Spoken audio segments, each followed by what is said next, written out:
கிருஷ்ணா, நீ வராதனால என்ன ஆயிடுது தெரியுமா? பசுமாடுகள் எல்லாம் தங்கள் தொழுவத்திலிருந்து வெளியே வந்து கன்றுக்குட்டிகள் இருக்கும் தொழுவத்தின் வாசலில் நின்று கதறிக்கொண்டே இருக்கின்றன. அதனால கிருஷ்ணா, திருஷ்டி சுத்தி போட வான்னா. கிருஷ்ணன் சொன்னான், இது என்ன மொட்டை தொலைக்கும் முழங்காலுக்கும் முடிச்சு போடுறாப்புல இருக்கு. நீ திருஷ்டி சுத்தி போட போறியா, மொட்டை தலைக்கும் முழங்காலுக்கும் முடிச்சு போட போறியா? எனக்கு நீ திருஷ்டி கழிக்கிறதுக்கும் பசுமாடுகள் கண்ணுக்குட்டி இருக்கிற இடத்துக்கு வாசல்ல நின்று அழுவதற்கும் என்னமா சம்பந்தம்னு கேட்டான். யசோதை சொல்றா, ஏண்டா நான் போய் கண்ணுக்குட்டியை அவிழ்த்து விட்டாதாண்டா அந்த கன்றுக்குட்டிகள் எல்லாம் பசுவிடம் போய் பால் குடிக்க முடியும்.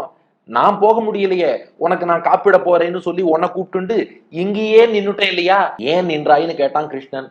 உன்னை கூவி, உன்னை கிருஷ்ணா உன்னை கூவி கூவி அழைத்து, இந்த காப்பிட மட்டும் இல்ல, நீராட வாராயின்னு கூவினேன், பூச்சூட்ட வாராயின்னு கூவினேன், இப்ப காப்பிட வாராயின்னு கூவினேன். இப்படி ஒன்னொன்னுக்கும் உன்னை கூவி கூவி காப்பிடுறதுக்கு மட்டும் இல்ல, நீராட்டல், பூச்சூட்டல், இப்போது காப்பிடல்னு ரொம்ப நேரமா நின்று ஒழிந்தேன். நான் இங்கேயே நின்னுட்டேன்டா. நான் போய் கன்றுக்குட்டிகளை அவிழ்த்து விட்டால் தானே அது தாய் பசு கிட்ட போய் பால் குடிக்க முடியும். இப்ப நான் இங்கேயே நின்னுட்டதுனால கன்றுக்குட்டிகளுக்கு பசி தாங்கல, அதனால தாய் பசுவுக்கு பாசம் தாங்கல. அதனால தாய் பசுகள் எல்லாம் கன்றுக்குட்டிகள் எங்க இருக்கோ அந்த இடத்த நோக்கி ஓடி வந்து கன்றுக்குட்டிக்கு பால் ஊட்டணும்னு பார்த்துட்டு இருக்கு. ஆனா நான் கண்ணுக்குட்டியை அப்படி திருப்பி கட்டிட்டேன் இல்லையா?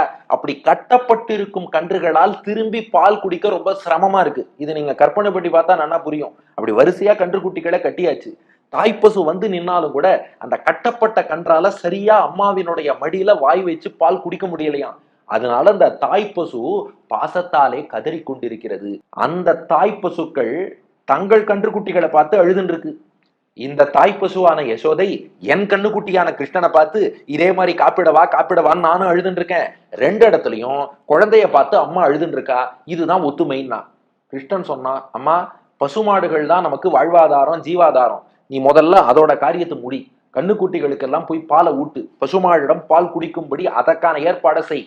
அப்புறம் என்ன பாத்துக்கலாம், எனக்கு திருஷ்டி கழிக்கிறத அப்புறம் பாத்துக்கலாம்னா. யசோதை சொன்னா, நேசமேல் அந்த அன்பு என்பது ஒன்றும் இல்லாதாய், துளி கூட இல்லாதவனே, கொஞ்சம் கூட தாய்ப்பாசம் இல்லாதவனே யசோதை கிருஷ்ணனை பார்த்து. ஏன்னா அந்த கன்று குட்டிகளுக்கு தாய்ப்பசு மீது அவ்வளவு பாசம். ஏன்னா தாய்ப்பசு வந்து கதறுவதை பார்த்து இங்க கன்று குட்டிகளும் கண்ணீர் சிந்தருது. ஆனா உன் தாயான யசோதை, நான் வந்து காப்பிடவாடா, திருஷ்டி கழிக்கிறேன்னு உன் நன்மைக்காகத்தானடா கூப்பிடுறேன், அப்ப கூட என்னை கண்டுக்க மாட்டேன்னு சொல்லி பசுமாட கவனி, கண்ணுக்குட்டிய கவனி, அப்புறம் வரேன்னு சொல்லிட்டு இருக்கியடா. நேசமேல் ஒன்றுமில்லாதாய், என்னுடைய நேசம் தெரியாமல், பாசம் தெரியாமல் இப்படி பண்ணலாமா அப்படின்னா யசோதை.